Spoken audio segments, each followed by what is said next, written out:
महाराष्ट्र मंडळी, कसे आहेत सगळे? मजेत ना? तर आज ना सकाळी बाजारात गेली होती, तिथे मला दिसले छान असे कच्चे टोमॅटो आणि ना ह्याची माझी आजी ना कच्च्या टोमॅटोची सुक्की भाजी किंवा चटणी म्हणा इतकी जास्त छान बनवायची ना, जी की भाकरी सोबत चपाती सोबत खूप छान लागायची. तर म्हटलं चला सेम माझ्या आजीच्या पद्धतीने कच्च्या टोमॅटोची सुक्या भाजीची रेसिपी तुमच्यासोबत शेअर करावी. मग वाट कसली बघतायत, चला व्हिडिओला सुरुवात करूया. तर मंडळी, कच्च्या टोमॅटोची जी चटणी किंवा भाजी सुक्की बनवण्यासाठी ना सगळ्यात आधी ते एक ना तवा कढई काही जे तुमच्याकडे आहे ते मस्त कडकडीत गरम करून घ्यायचंय.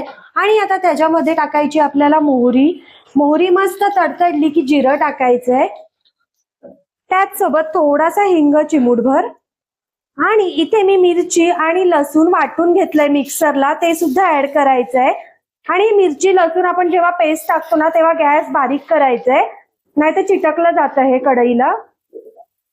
आणि जास्त करपवायचं नाही, अगदी 10 ते 20 सेकंड परतलं गेलं ना की त्यामध्ये एक बारीक चिरलेला कांदा ऍड करायचा आहे आपल्याला. कांद्याला छान गोल्डन ब्राऊन कलर येईपर्यंत परतून घ्यायचंय तेलात. तर म्हणजे हे बघा, बघू शकता आपला कांदा आणि जे आपण हिरवं वाटण टाकलेलं ना मिरची लसणाचं छान असं प्रॉपर तळलं गेलेलं आहे. हाय फ्लेमवर अजिबात तळायचं नाही, नाहीतर हे वाटण ना करपलं जातं आणि भाजी चांगली नाही लागत. तुम्ही कांदा तळल्यानंतर सुद्धा हे वाटण टाकू शकता, पण जेव्हा हे वाटण आणि कांदा तुम्ही टाकताना तेव्हा गॅसची फ्लेम तुम्हाला लोच ठेवायची आहे. आता हे तळल्यानंतर ना हे बघा, मी इथे 4 लहान आकाराचे कच्चे टोमॅटो बारीक चिरून घेतलेत, ते ह्याच्यामध्ये टाकून व्यवस्थित मिक्स करायचे. ही चटणी ना खरंच बनवायला अगदी सोपी आहे, पण खायला ना खूप छान लागते. हे बघा, एकदा मिक्स केलं ना आता बाकीचे जिन्नस ह्याच्यामध्ये ऍड करून घेऊया आपण. सगळ्यात आधी ते चवीनुसार मीठ टाकायचंय. त्यानंतर बाकीचे मसाले काही जास्त जात नाहीत ह्याच्यामध्ये. अर्धा चमचा हळद, 1 चमचा मिरची पावडर, अर्धा चमचा गरम मसाला आणि धना पावडर अर्धा चमचा. तुम्ही बाकीचे मसाले स्किप करून फक्त हळद आणि मिठात जरी हे बनवलं ना तरी खूप छान लागतं, पण मी माझ्या अगदी आजीच्या पद्धतीने करतेय.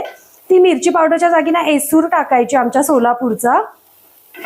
आता तो अवेलेबल नाहीये सो मिरची पावडर. आता हे बघा, हे ना बारीक गॅसवरच परतलं गेलंय. आता ह्याच्यावर झाकण ठेवायचं आणि न हलवता 4 ते 5 मिनिटं छान असा टोमॅटो सॉफ्ट होऊ द्यायचंय. तर म्हणजे 4 ते 5 मिनिटांनंतर आपण झाकण काढूया. आहा, हे बघा मस्त एकदम सॉफ्ट झालेत आपले टोमॅटो.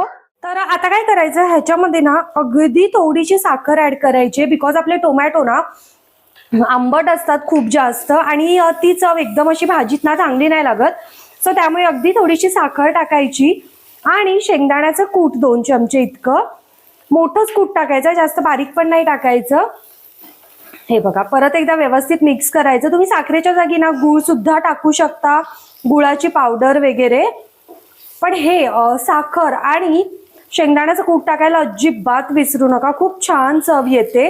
आता काय करायचं, परत ह्याच्यावर झाकण ठेवून 3 ते 4 मिनिटं ना टोमॅटो आपले छान शिजू द्यायचेत. अजून जर तुम्हाला अजून खूपच जास्त सॉफ्ट हवे असतील ना हे टोमॅटो, तुम्ही थोडंसं पाण्याचा शिंतोडा मारून अजून सॉफ्ट करू शकता, पण मी तरी नाही टाकत पाणी.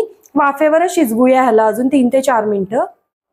तर आपली ना मस्त अशी कच्च्या टोमॅटोची चटणी किंवा सुकी भाजी तयार आहे, बघू शकता. मला ना टोमॅटोचे जास्त गिळगिळीत नाही आवडत, थोडेसे असे सॉलिड फॉर्म मध्ये असले ना छान लागतात भातात चुरून खायला किंवा भाकरी सोबत चपाती सोबत.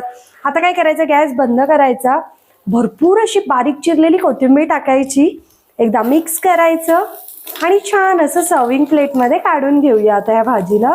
तर मंडळी, मस्त अशी चमचमीत कच्च्या टोमॅटोची चटणी तयार आहे. सुकी भाजी म्हणू शकता तुम्ही त्याला किंवा टोमॅटोची चटणी म्हणू शकता. पण ही खायला ना गरमागरम चपाती, भाकरी, इवन भातासोबत सुद्धा खूप छान लागते. मला तरी ना असा गरमागरम वाफळता भात आणि टोमॅटोची चटणी दिली ना, मग काय राव, अजून काहीच नको मला. खूप छान लागते ही चटणी, चमचमीत, जास्त ऑइली नाही, त्यातल्या त्यात ना खरंच टेस्टला सुद्धा छान लागते. तर खरंच तुम्ही ना नक्की बनवून बघा आणि व्हिडिओ आवडला तर लाईक करा, चॅनलला सबस्क्राईब करा. भेटत राहीन अशाच नवनवीन व्हिडिओ सोबत. बाय गाईज, खात राहा, मजेत राहा.